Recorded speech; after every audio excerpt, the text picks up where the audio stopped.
Greetings, my happy friends. I'm pretty happy. I've just had 2 cocktails. It's a very short period of time, and I'm getting ready to have my 3rd. This is my 3rd cocktail for Halloween Horror Nights 27 already, because a house has been announced, American Horror Story, which features Asylum, Coven, and now Roanoke, the 6th series of the show, the one that aired last autumn, right at the time that American Horror Story, with the other 3 years, Murder House and Freak Show and Hotel, was going on at Halloween Horror Nights.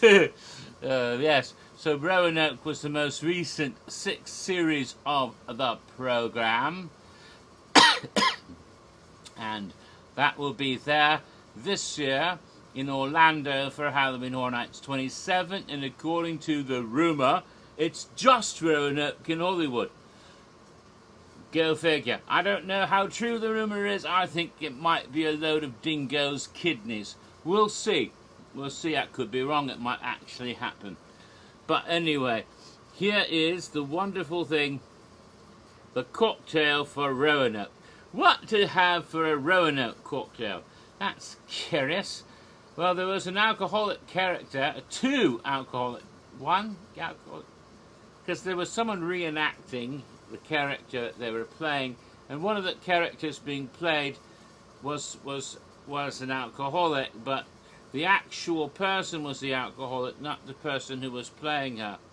It's hard to, that's kind of a double remove that made the whole episode freaky, because there were the actual people who were the actual people involved in the incident, as opposed to the people portraying them on the screen for the reenactment for the My Roanoke Nightmare reality show, which had been shot at the same spot in that strange little haunted house in Roanoke, Virginia. Very exciting. But at least a couple of characters were alcoholics. The original character became an alcoholic while doing the show, apparently playing the character who had a drinking problem or something like that. Substance abuse of some sort, very fascinating. But we're not going to resort to alcoholism, we're just going to have a cocktail.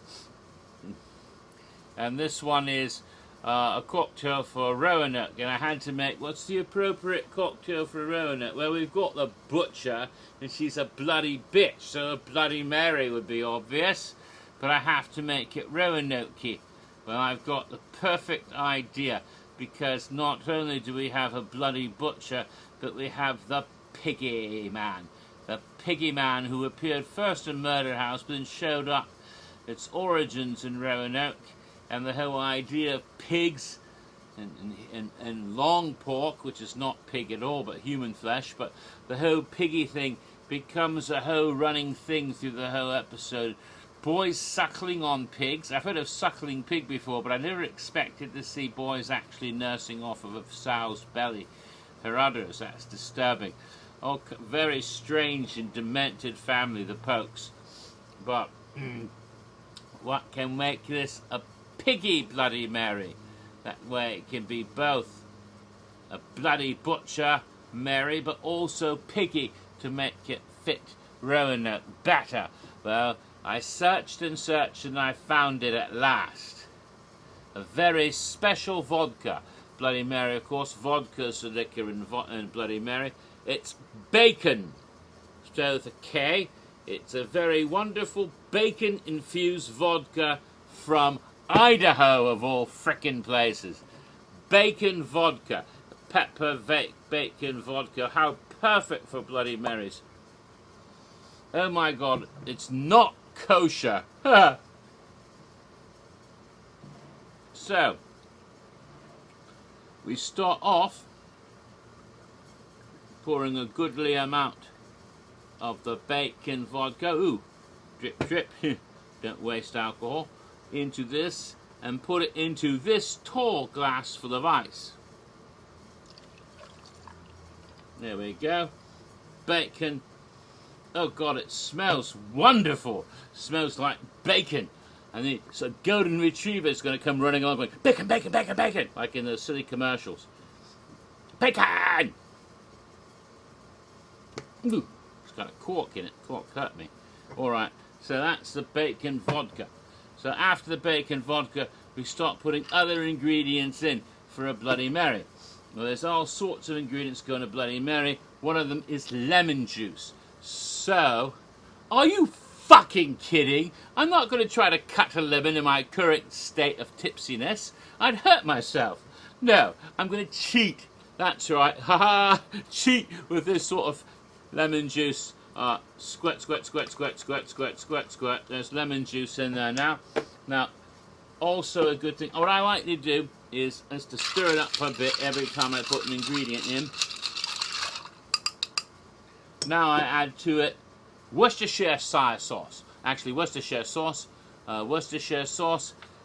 The best Worcestershire sauce is always the Emperens, which is the original from Britain. The original Worcestershire sauce.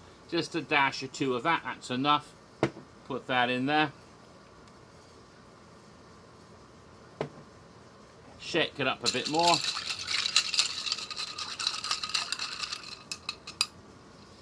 Then, sometimes you put a little bit of hot sauce into a Bloody Mary. Tabasco or Crystal or one of those Louisiana hot sauces. Cholula from Mexico. But I want to get cheeky. I want to get cheeky. So I'm going to use Nando's. Yes, Nando's sauce. Nando's hot. Nando's. Yes, Nando's very popular in Britain. It actually comes from South Africa originally. Portuguese piri piri sauce for piri piri chicken. It's a whole like fast food restaurant where you get piri piri chicken. Stir that in there, mix it up real good. Cheeky Nando's sauce. I've made a mistake getting my spoon dirty. I'm going to do something gross. I'm going to wipe my spoon off on my shirt a bit. Shouldn't do that, but I don't want to contaminate this horseradish. Horseradish. No, not horseradish. Horseradish, which is also important to put in a Bloody Mary. Get a dollop of that. Don't want to contaminate it because I may have just contaminated this horseradish because I have bacon vodka, right?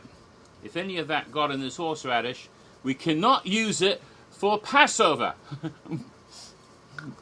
I'll have to get a different bottle of horseradish for Passover, because it'd be the maror when it comes time for Pesach next month. Or actually, this month. It's what? It's what day is that? The 11th? Actually, it'll be the night of the 10th. That's Monday. Next week, Monday. Yeah. So I'll have to get. In fact, I don't think this is kosher for Passover anyway. There's a U on it, but I don't think it's kosher for Passover. The Silver Spring. I'll have to find a better variety. It was Gold's horseradish that is kosher for Passover. Makes special variety, and I'll get that and use that for the maror. Oh, is Dr. Jimmy Jewish? No, but my husband is. And I've been celebrate all the holidays, Jewish and Christian, for the past 23 years. So I've been with the man.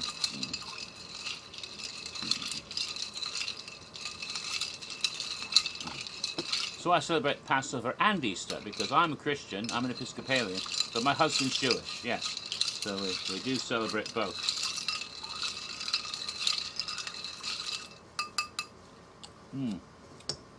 Oh, that's good. That's spectacular. And it's not even got to the bloody part yet. Alright, so let's see, anything else I wanted to put in there? Oh yeah. This is a special ingredient I put in the Bloody Marys. It's the Bitter Truth celery bitters. Wonderful stuff. From Deutschland. And I put a couple of dashes of that in as well. Dash, dash, dash, dash, dash. Ooh. That's marvellous stuff. It goes really good in like a Bloody Mary, but also in gin and tonic, and all sorts of cocktails can be enhanced by celery bitters. And then I to that one. Now all of this, and I haven't even gotten to the most important ingredient, which is tomato juice. Yes, I like this brand, Di Fratelli Prima Qualità, truly tomato, not from concentrate, but real fresh tomato juice. It's in a carton. And I shake it up. And then I pour this bastard into as much as I can. Just lots and lots and lots of it. Quite a bit of it in there. Okay.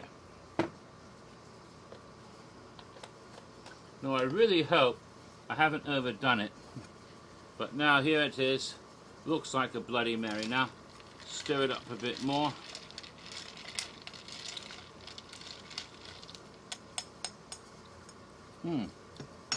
Because now what I need to do is roll it. A Bloody Mary is not mixed, it's not shaken, it's rolled. So this is another, I'm going to pour from one to the other, like so.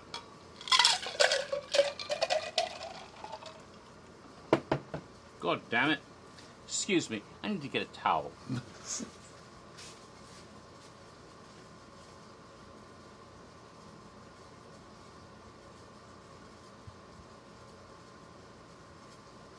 Actually, I got a whole box of Kleenex so I can deal with spillage. I don't want to spill on my mouse and ruin it or anything. Alright. So you pour from one side to the other over and over again. Basically what you're doing is you're rolling it. That's called rolling. For some reason, whenever I pour it from the glass into the cocktail shaker, it spills all over my damn desk. Oh, good heavens. Waste of good alcohol and other wonderful things. One more time should be enough. Roll it back. So it's actually mixed, not by stirring it with the spoon, as much as mixed by rolling it back and forth and back and forth. So it thoroughly blends into this lovely item. Alright, so I've got everything in there. I've got the pepper sauce, I've got the Worcestershire, I've got the lemon, got the horseradish, I've got the celery bitters, and I got tomato juice and the vodka, the bacon vodka, to make a special bloody butcher Piggy Man Bloody Mary. One more thing, celery, because you need the thing to stock you, right? Because the butcher's going to stock you. You need to be stocked, so put a stalk of celery in the goddamn Bloody Mary. Now I threw that in there, you can't even see it because it was a little one, went all the way down the bottom. Now here we are, a wonderful Bloody Mary for butcher, bloody butcher, Mr. Piggy Man Bloody Mary, that stocks you with wonderful bacon vodka to give it that piggy flavour. Meat, meat, meat for Roanoke. Smells wonderful. Oh my God. Yeah, it's like a Bloody Mary, but with bacon in it. It's got that smoky, peppery bacon flavour added to all the... Oh my God. That's swell. That's wonderful. This will go real good with barbecue. This is Sunday brunch. If you've gotten fucked up on a Saturday night, this is your breakfast right here. Because it's got bacon, no eggs, just bacon, but Bloody Mary. Poor Judgment Crew, if you're out there watching this, and I know you are, this is breakfast on a Sunday morning. Because it'll help you deal with your hangovers. And God, it's good. Excellent. Just supreme. Highly recommend this stuff. Highly recommend bacon vodka. Takes and it's perfect for Bloody Marys. I'm not sure about other vodka drinks. Wouldn't do a good screwdriver. No, no, no. Not good for a cosmopolitan. Would suck. Absolutely. For like a vodka martini. Ugh. Bacon and vermouth, I don't think that goes together. But Bloody Mary, damn. Good idea. Now if I had some of those candied pieces of bacon, which I've seen, candied pieces of bacon, that would go as a garnish along with the celery. That would be brilliant. I don't have any of those, but there are bars that use them. There's a lovely place, I'm plugging someplace totally without being asked. A lovely place right here in Winter Park, Florida, where I live. A place called the Ravenous Pig. They've moved it. It used to be on Orange Avenue, and they moved it onto Fairbanks Avenue, where they had a restaurant that was a sister restaurant to the Ravenous Pig called Cask and Larder, which was excellent. Cask and Larder had this awesome bar, and the bar staff there, Jesse, and some of the other people who were at the bar staff were just brilliant. I love that bar. Unfortunately, they moved the whole thing to the airport. I've not been to the Cask and Larder at the airport, but I don't know how good it would be there. It was really sort of a neighborhood place where you could sit at the bar, have some excellent cocktails and some wonderful appetizers and other items at the bar. They even did ramen late on Thursday nights for a while. It was so good. I loved it. But they moved Cask and Larder to the airport, and then they brought Ravenous Pig from its own location on Orange Avenue to that location.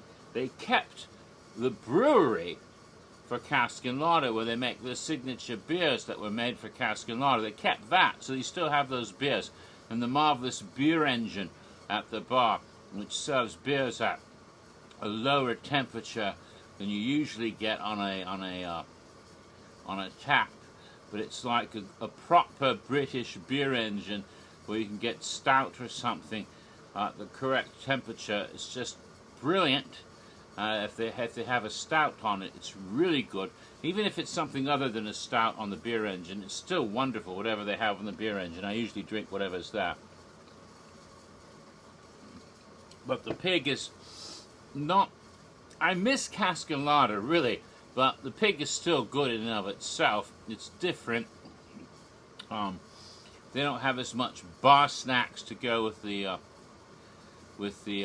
drinks the way Cask and Larder had a real bar thing going, and the Pig, the bar, is more of an afterthought to the restaurant itself. But it's still good food, and it's a nice place. And why the fuck did I bring it up? I was plugging it for some reason. Damn, I've lost my train of thought. You see what happens when I've had all these cocktails in short order? Was it because of Piggy, man? I don't know. Why did I bring up the Ravenous Pig? What? There's a reason I was plugging it. Some connection to... Some connection to something.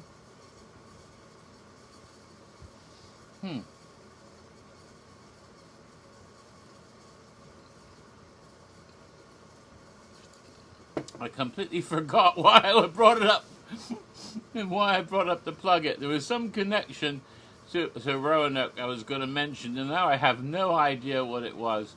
Sometime later I'll watch this video and figure out what I was going to say, and I'll be all embarrassed. See, that's what happens. That's what happens when you drink it. Oh, they've got a marvelous Sunday brunch there. I don't think that had anything to do with it. I know they make wonderful Bloody Marys.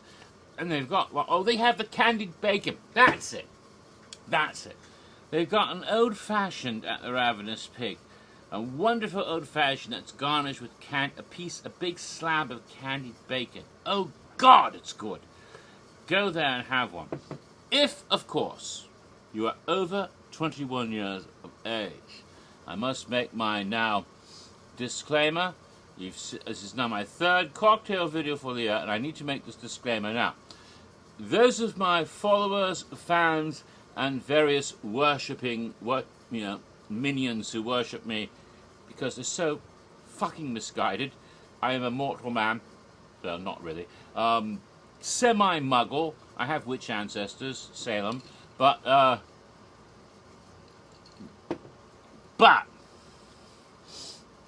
right, I'm not a no-mage. I'm as mage as you can get. I've got ancestors from Salem who didn't get hung because they got out of jail magically. Mary Bradbury vanished from her cell. And my cousin is Ray Bradbury. And that tells you something right there. So, yeah, I can do hocus pocus. Well, maybe not. I wish I could. Well, maybe I could. I don't know. I've got a magical Lenny cat. Or I'm full of shit.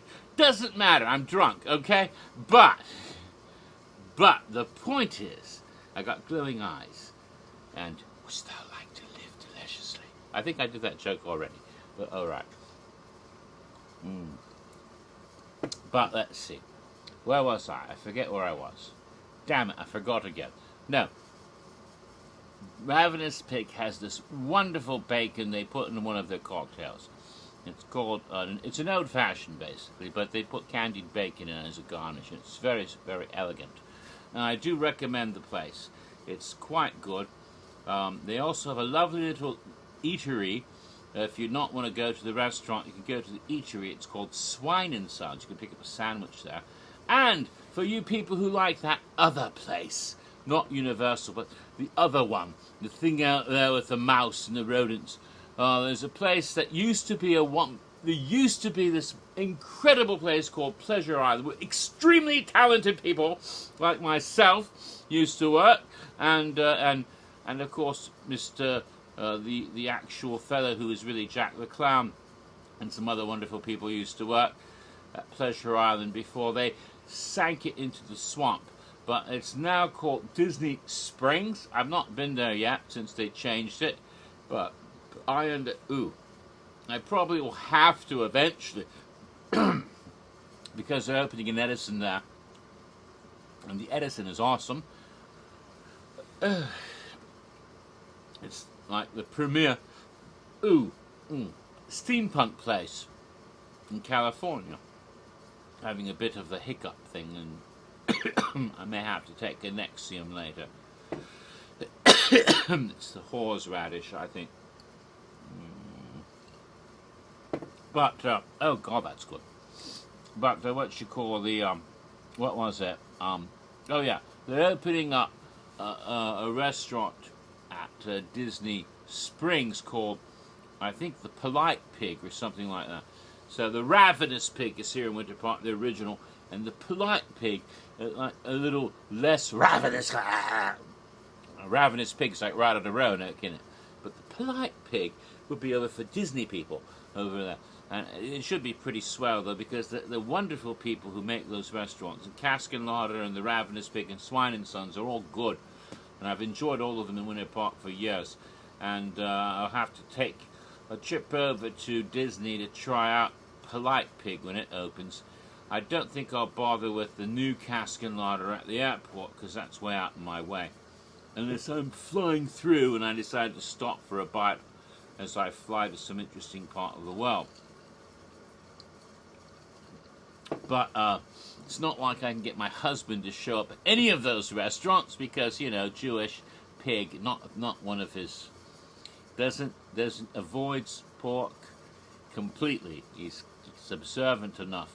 Now, obviously, not completely observant because, you know, hello, but at the same time, observant enough about what he eats to some degree. It's a pain in the ass for this Shavaskoy that I am to try to figure out what I'm making for dinner, make sure there's no dairy and meat at the same time, and make sure that everything's properly kosher. Not glatt kosher, mine doesn't go that far, so I don't have to worry about separate. Although I do use glass dishes, that helps because you only have to rinse them off. But clear glass dishes. But damn, it's like trying to figure it all out over the years to make sure I don't make any mistakes that would affect him and upset his conscience. Because St. Paul tells me, the Christian, that if it offends his conscience, it's sin for him, even if it's not sin for me. See, that's what St. Paul. Very few Christians actually follow a lot of those things. I do, because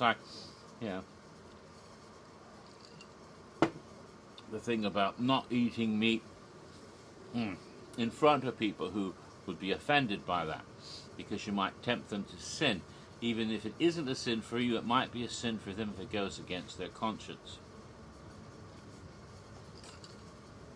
So I try not to, flaunt it in his face for fear of tempting him into something that might do that. Although I always am a food taster when they're like at a buffet or something. It's like, okay, these have crab in them, you can't have that. And, okay, that's okay, it's just chicken. There's no cheese in it, it's just chicken. Although dairy and chicken should be alright, because chickens don't give milk. But for some reason, certain rabbis decided that chicken is meat in the same category, and you shouldn't eat it with dairy. I don't know. It doesn't make any bit of sense. If you really want to get technical, what Leviticus says is that you're not supposed to take a goat, a male baby goat, and eat it with the milk from its mother. You can have technically then you can have any other type of meat with any other type of dairy, but no, you're not supposed to.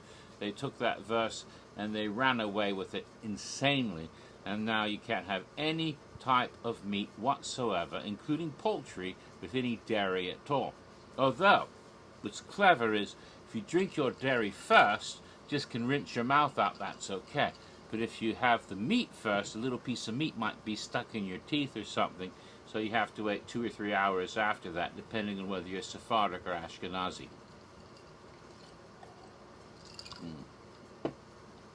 That's probably why I became a professor of religion, to study shit so I know how to do it right. Oh, look, I found my celery.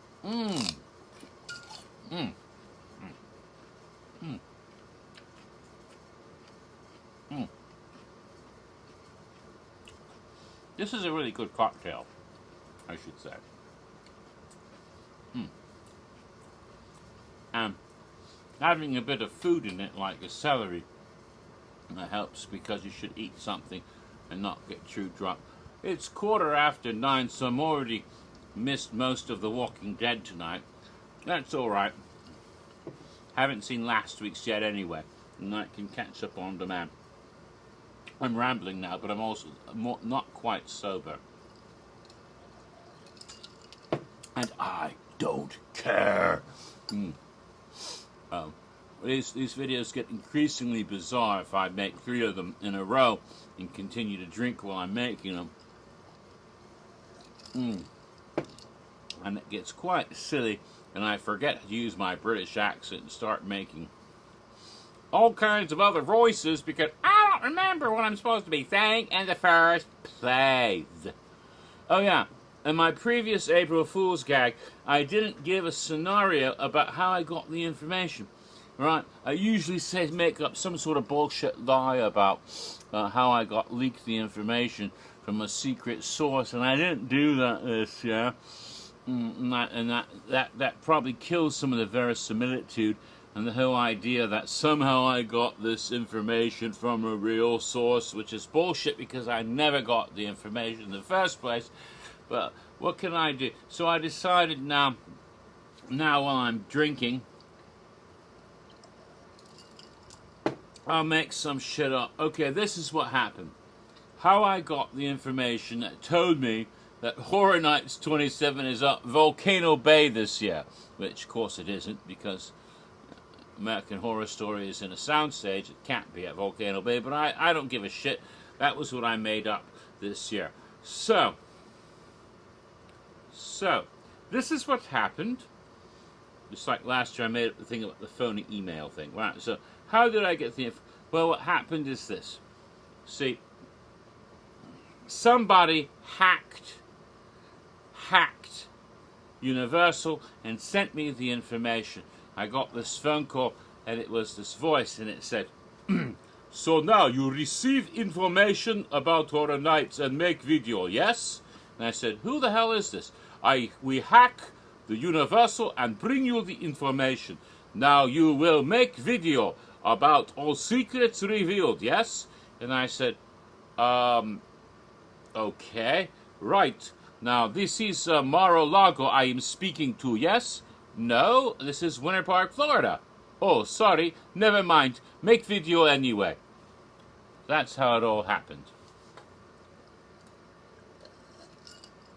I later found out the man was a sort of sexy-looking man who never wore a shirt, but likes to wrestle bears and jaguars. And his name is something like, what was it? Victor Puta or something? No, it was Vincent Button? No, that's not quite right. Something like that. I don't know. Vladimir Bufis? I don't know. Anyway, whoever he is, nice little chap, kind of cute. Probably a big closet case because he goes after lots of gay people, and that's always a sign, you know.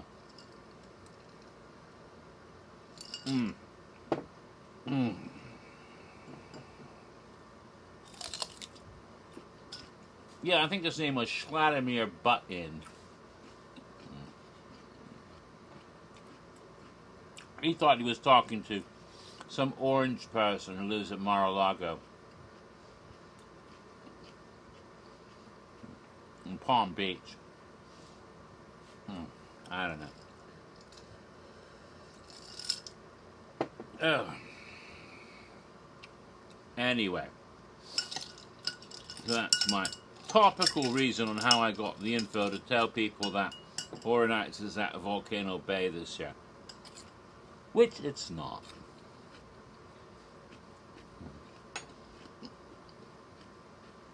I wish, though. Wouldn't it be fucking awesome if it were true and you could use Tapu Tapu and not have to stand in queues for houses? No, well. Just a little bit left.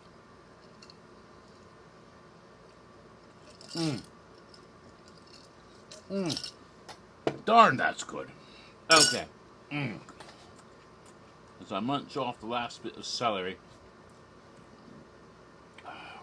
Now I finish that Roanoke cocktail. I have no freaking idea what house will be revealed next, but whenever it is, I'll likely make a cocktail for it, and I hope it's as delicious as the 3 I made tonight. So now, go forward, and as I said, the PSA, if you're under the age of 21, do not drink. If you do, don't get caught, and do not let someone serve you, because that person is just as much in danger of being prosecuted for a felony as you are if you drink underage. You serve a minor, you can go to jail. That's a frickin' felony. Alright, so don't drink if you're below the age of 21. Also, do not operate a motor vehicle after consuming alcohol, especially if you had 3 cocktails like I just did. And at this moment, I would not drive to save my life. So, no driving, no operating heavy machinery, and the following morning you're going to have a headache. But especially, do not frickin' drink and drive. It's called drinking responsibly. Alright, and after that I have one last thing to say. If life hands you lemons, they say to make lemonade, but that's a code word for a maze in California. What the fuck is it? I don't know. So, life hands you lemons, make a code word for a maze in California, whatever the hell that might be. So, with that, what the hell? I just got shit on my screen. Clean that off. Came off the lemon? I don't know. So, This is the third and final video of the night for Halloween Horror Nights 27 American Horror Story houses. Actually, it's one house with 3 different parts. This is for Roanoke. So that's done. So all I can say then is ta-ta! This is done now. Bye-bye.